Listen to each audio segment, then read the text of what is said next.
Hi everyone, नमस्कार आप सभी लोगों को। कैसा है मेरा पूरा परिवार? आई होप आप सभी लोग अच्छे ही होंगे।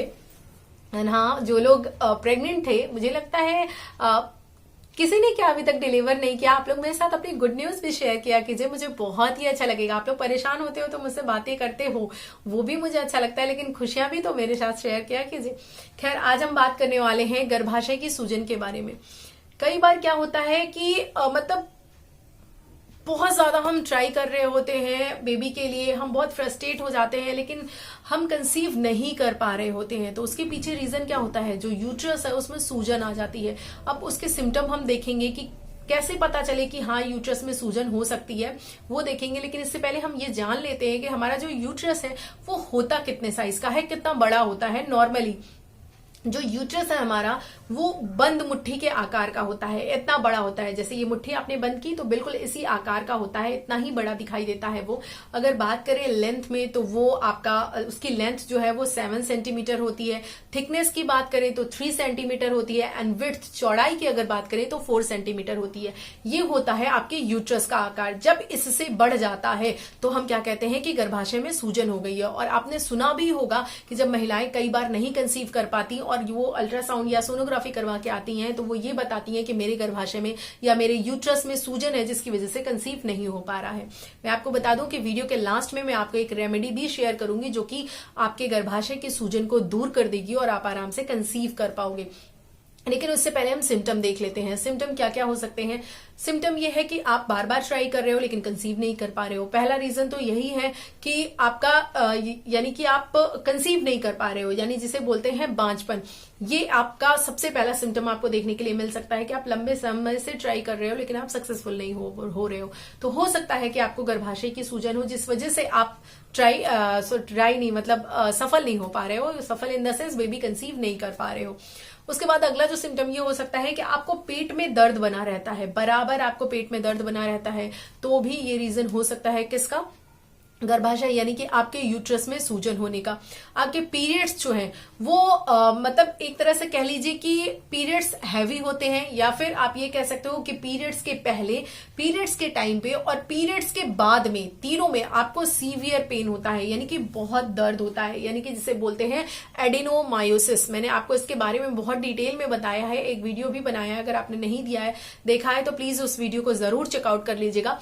एडिनोमायोसिस में क्या होता है, आपकी यूट्रस की जो तीसरी वाली लाइनिंग यानी कि एंडोमेट्रियम जो लाइनिंग होती है वो सेकंड वाली लाइन में इंटर करने लगती है और वहां पे वो ब्लीड करती है।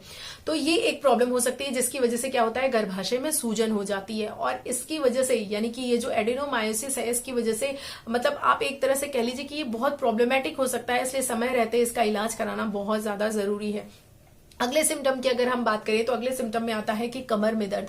कोई जरूरी नहीं है कि अगर आपके गर्भाशय में सूजन है यानी कि स्वेलिंग है, इन्फ्लामेशन है, तो आपको पेट में ही दर्द हो। जी नहीं, कई बार ऐसी महिलाएं कंप्लेन करती हैं कि उनके बैक में यानी कि उनके कमर में दर्द हो रहा है। ये भी रीजन हो सकता है। कई बार अननेसेसरली आपको फीवर आ रहा है, यानी कि मान लीजिए कि मौसम चेंज हो रहा है तब फीवर आना, या फिर जिसे बोलते हैं जुकाम के साथ फीवर आना, या टाइफाइड हो गया। ये सारे फीवर अलग है, लेकिन अननेसेसरली आपको समझ भी नहीं आ रहा कि रीजन क्या है, किस वजह से हमेशा मेरी बॉडी में फीवर बना हुआ है, बुखार बना हुआ है। तो वो एक रीजन हो सकता है गर्भाशय की सूजन का, क्योंकि आपको पता है कि कोई भी दर्द या फिर ये जो फीवर है ये अपने आप में कोई बीमारी नहीं है, ये बीमारी का एक सिम्टम होता है। यानी कि ये बता रहा होता है कि आपके शरीर में कुछ ना कुछ गड़बड़ है, सब कुछ ठीक नहीं है। ये यही इंडिकेट करता है। तो जो फीवर है वो इंडिकेट कर रहा है कि अंदर बॉडी में कोई प्रॉब्लम है, कोई बीमारी है, कहीं गर्भाशय में सूजन तो नहीं है। ये चीज हो सकती है।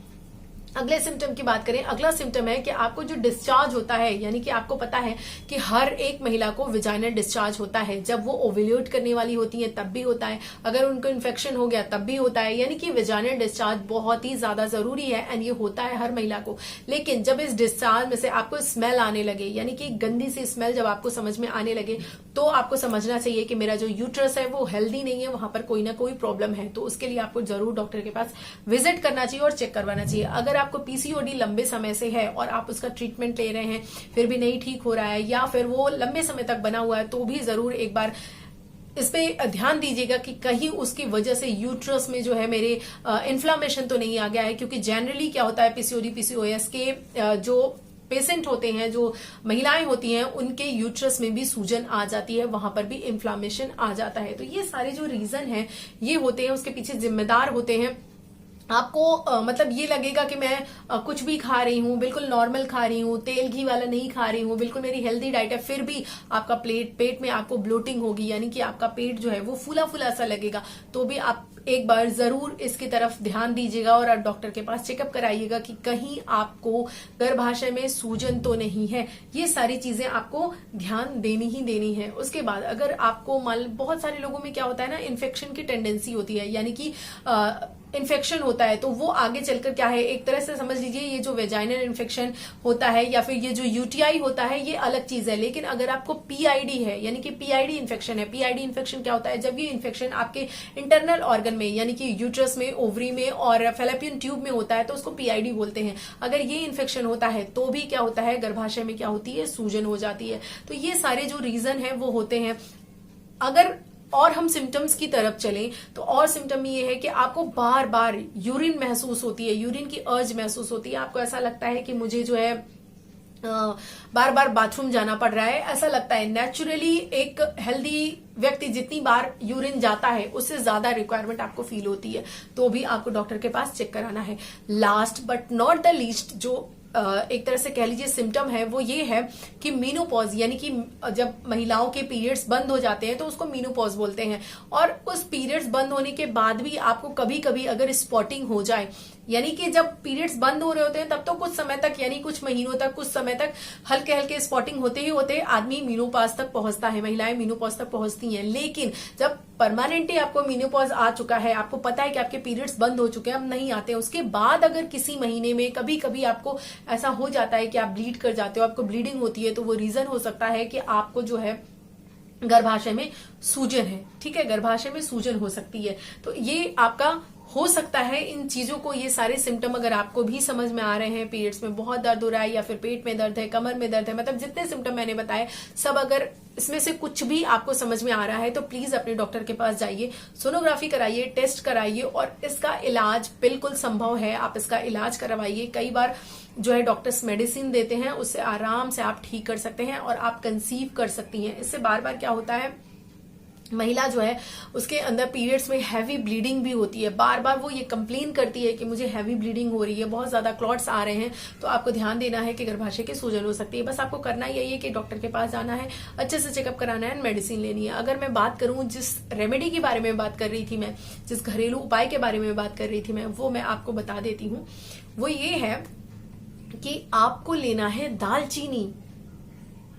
विश्वास नहीं हो रहा ना? जी हाँ, मैजिकल तरीके से वो गर्भाशय की सूजन में काम करती है, क्योंकि जो दालचीनी है ना वो बहुत ही ज्यादा मैजिकल हर्ब है आपके किचन का। इसके ऊपर मैंने पूरा एक डेडिकेटेड वीडियो किया है एंड मैं इसके ऊपर पूरी एक सीरीज लेकर आने वाली हूँ, क्योंकि मैं इस रेमेडी से इतना ज्यादा इंप्रेस्ड हूँ, इतना ज्यादा इन्फ्लुएंस्ड हूँ कि उसके ऊपर मैं पूरी एक सीरीज करने वाली हूँ। इसका इतना ज्यादा बेनिफिट है एंड ये सारी बातें जो मैं आपको बता रही हूँ, या मैं दालचीनी के बारे में जो पूरा वीडियो, जो पूरी सीरीज लेकर आने वाली हूँ, वो कहीं से सुनी सुनाई बातें नहीं है, वो साइंटिफिक प्रूवन जो स्टडीज आई हुई हैं उनके ऊपर बेस्ड बातें मैं आपको बता रही हूं। ठीक है, तो इसीलिए आपको इसके ऊपर बिल्कुल ट्रस्ट करना है। अगर नहीं विश्वास है तो आप गूगल करके पढ़ सकते हैं। ठीक है, पूरी साइंटिफिक चीजें बता रही हूं जो कि प्रूफ की जा चुकी हैं। तो दालचीनी बहुत ही मैजिकल तरीके से काम करती है। आपको दालचीनी अपनी डाइट में शामिल करना है। कई तरीके हो सकते हैं। आप नहीं, वो वीडियो नहीं देखा है तो प्लेलिस्ट में जाकर उस वीडियो को जरूर देख लीजिएगा, आपको मिल जाएगा। फिर भी मैं थोड़ा सा बता देती हूँ। आपको करना यह है कि रात में दालचीनी को भिगो देना है। दालचीनी का पत्ता नहीं, मैं पत्ते की बात नहीं कर रही हूँ। सूजन में जो है वो दालचीनी का जो स्टेम होता है उसको पीस कर जो उसका पाउडर होता है ना, वो सबसे ज्यादा बेहतर तरीके से काम करता है। तो आपको पाउडर लेना है, रात में उसको भिगो देना है और सुबह आराम से उसको पी लेना है। या फिर आप चाय में डालकर पी सकते हैं, या सिर्फ दालचीनी की चाय बनाकर ही पी सकते हैं। अगर आपने सिर्फ दालचीनी की चाय बनाकर पी ली तो वो और बेहतर तरीके से काम करती है। तो दालचीनी की चाय बनाकर पी लीजिए। कुछ करना नहीं है, दालचीनी के स्टेम को या दालचीनी के चूर्ण को पानी में डालकर रख देना है, उसको खोलने देना है, अच्छे से पकने देना है। जब वो पानी आधा रह जाए तो उसको हल्का ठंडा करके सिप सिप करके पी लेना है। आप उसमें फ्लेवर के लिए कुछ भी ऐड कर सकते हैं, जैसे कि हनी हो गया, आपका लेमन हो गया, लेकिन आपको शुगर ऐड नहीं करना है। व्हाइट चीजों से वैसे भी दूर रहना है, क्योंकि ये व्हाइट चीजें जो है ना वो बिल्कुल जहर हैं, जहर का काम करती हैं। तो ये आप कर सकते हो। अगर इस तरह से आप नहीं ले सकते या आपको लगता है सुबह उठते ही इतना कौन कर पाएगा, मेरी बिजी स्केड्यूल है, मैं नहीं कर सकती, तो कुछ नहीं, अगर आप बाहर भी जाते हो, वर्किंग भी हो, तो भी आपके लिए बहुत सिंपल है। वो जो दालचीनी का चूर्ण है उसको बस अपने पर्स में या कहीं भी रखिए, जब आपका कुछ भी आप खा रहे हैं तो उसमें बस ऊपर से हल्का सा स्प्रिंकल कर लीजिए, उस तरीके से खा लीजिए। ओवरऑल आपकी बॉडी में डेली रूटीन पे दालचीनी जाना ही चाहिए। आप इस तरीके से खाकर देखिएगा आपको बहुत अच्छा इफेक्ट मिलेगा। दालचीनी की चाय बनाकर देखिए, आप दूध में डालकर, कुछ नहीं टाइम मिल रहा है, सोते समय तो टाइम मिलता है ना 5 मिनट का, रात में 1 कप दूध लीजिए, उसको गर्म कीजिए, उसमें हल्की सी हल्दी डाल दीजिए और आप उसमें डाल दीजिए क्या, अपना दालचीनी डाल दीजिए, उसको आराम से थोड़ा सा गर्म कीजिए, बॉयल होने दीजिए, उसके बाद उसको ठंडा करके धीरे धीरे पी लीजिए। एकदम ठंडा नहीं होना चाहिए, हल्का गुनगुना वैसे पी लीजिए। आपको देखिएगा बहुत अच्छी तरीके से काम करता है ये पूरा। अगर आप पूरा अमाउंट जानना चाहते हैं कि कितना सेफेस्ट अमाउंट है हर डे के लिए, और दालचीनी को किन किन रोगों में यूज किया जा सकता है, दालचीनी किस तरीके से और यूज हो सकती है, क्या फायदा है, तो उन वीडियोज को जरूर देखिए, आपकी बिल्कुल हेल्प होगी। ये पूरा मैंने आपको बता दिया कि गर्भाशय में सूजन के क्या क्या रीजन हो सकते हैं। एक और रीजन हो सकता है गर्भाशय में सूजन का, कई बार क्या होता है फाइब्राइड हो जाते हैं। फाइब्राइड भी 2 तरीके के होते हैं। एक होता है कि फाइब्राइड जो है वो आपके अंदर साइड होता है, एक फाइब्राइड होता है बाहर के साइड में होता है। जो अंदर के साइड में फाइब्राइड है उसकी वजह से तो क्या होता है, हैवी ब्लीडिंग होती है, तो पता चल जाता है कि हाँ फाइब्राइड हो सकता है। आप टेस्ट कराते हो, सोनोग्राफी कराते हो, आपको पता चल जाता है। लेकिन जो बाहर की साइड में आपका फाइब्राइड है, यानी कि यूट्रस से बाहर की साइड में जो फाइब्राइड है, जनरली वो बहुत ज्यादा सिम्टम नहीं दिखाता है, तो एक रीजन आपका फाइब्राइड भी होता है। तो इसको भी आपको ध्यान रखना है। और ये पता कैसे चलेगा, अगर आपको हैवी ब्लीडिंग हो रही है तो पता चल जाएगा, नहीं तो क्या है, आपको जब ये सारी प्रॉब्लम्स होंगी, आप ट्राई करने की कोशिश करोगे बेबी के लिए, नहीं कंसीव कर पाओगे, सोनोग्राफी के लिए जाओगे तो आप फाइंड आउट कर पाओगे। लेकिन मेन पर्पज क्या है, आप इसका इलाज करवाओ। इसका इलाज संभव है गर्भाशय की सूजन का। आप दवाइयां लीजिए, साथ ही साथ आप इन रेमेडीज को भी फॉलो कीजिए, ये बहुत अच्छे से काम करती हैं। एंड आपको बस यही करना है कि आपको उन रेमेडीज पे विश्वास करना है, और वो एक दिन में काम नहीं करेगी। आपने आज रात में घोल लिया, बना लिया, पी लिया, मैडम ने कहा है तो, और उसके बाद सुबह आपको कोई आराम नहीं दिखा था, वो तो ऐसे ही बोलती हैं। नहीं भैया, साइंटिफिकली प्रूफ चीज बता रही हूँ, मनगढ़ंत कहानियां नहीं बता रही हूँ, तो ये काम करेगा।